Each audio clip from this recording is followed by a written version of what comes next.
rồi ấy chàm đẹp rồi sẽ chụp bóng rồi ấy tỏ nhầm ở đây chụp ní tiệt đấy ngày đi dương máu vừa sạch chụp bóng chàm đẹp rồi bạn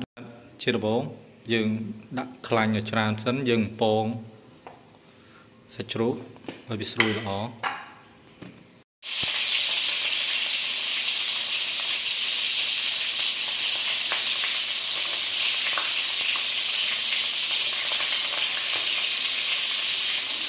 lại đây dương bàn sạch đài bóng hao giấy tỏ dương tới chấm ăn hoặc nè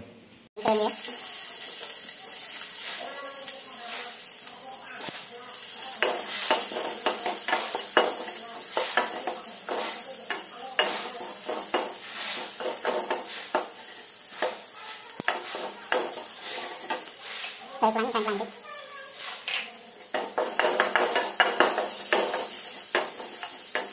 hấp dẫn. số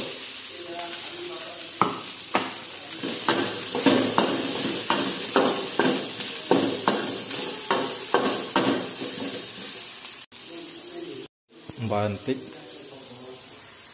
có so một làm pría đã tập phim sóng tập train tích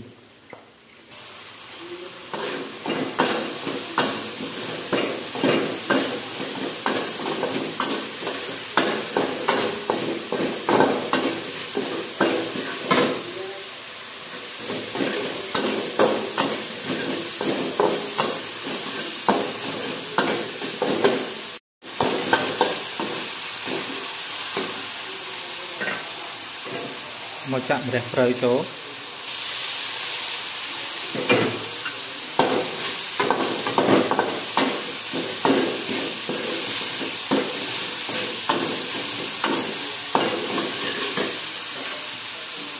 bật ghé rồi chỉ ca ra rồi ấy chàm đẹp rơi sẽ chụp bóng rồi ấy tỏ nhầm ở đây tỏ dừng tập đam nhầm ở đây